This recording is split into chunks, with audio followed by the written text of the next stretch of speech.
ఆంధ్రప్రదేశ్ రాష్ట్ర ఉప ముఖ్యమంత్రి పవన్ కళ్యాణ్ ఈరోజు ఆంధ్ర రాజకీయాల్లోనే కాకుండా దేశవ్యాప్త రాజకీయాల్లో పెను సంచలనంగా మారిన విషయం విదితమే. ముఖ్యంగా ఆంధ్రప్రదేశ్లో జరిగిన సార్వత్రిక ఎన్నికల్లో తన పార్టీని అద్భుత ఘనవిజయం నమోదు చేసుకునే విధంగా పవన్ కళ్యాణ్ గారు పావులు కదిపారు. ముఖ్యంగా రాజకీయ పరిణితి కనబరిచారు ఆయన.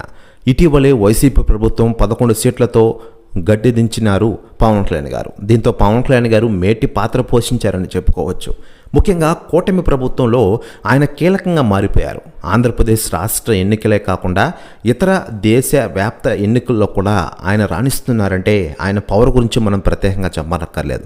రాజకీయాలైనా సినిమాలైనా పవన్ కళ్యాణ్ గారి పేరు మారుమోగల్సిందని అభిమానులు అనుకుంటూ ఉన్నారు. మరోవైపు ఇతర రాజకీయ పార్టీ నాయకులు పవన్ కళ్యాణ్ గారి గురించి తెగ చర్చించుకుంటున్న విషయం తెలిసిందే. తాజాగా తమిళనాడు సీఎం ఎంకే స్టాలిన్ గారు సంచలన వ్యాఖ్యలు చేశారట పవన్ కళ్యాణ్ గారి గురించి. ఆయన మాట్లాడుతూ, పవన్ కళ్యాణ్ లాంటి లీడర్ తెలుగు రాష్ట్రాలు ఉండడం వారి అదృష్టం. తమిళనాడులో ఉంటే వేరే విధంగా ఉండేది. పవన్ కళ్యాణ్ లాంటి లీడర్ తమిళనాడులో ఉంటే ఇండియాని ఏలేవాడిని. ఇప్పటికీ కేంద్రానికి చాలా అవసరం ఆయన అంటూ సంచలన వ్యాఖ్యలు చేశారట స్టాలిన్ గారు.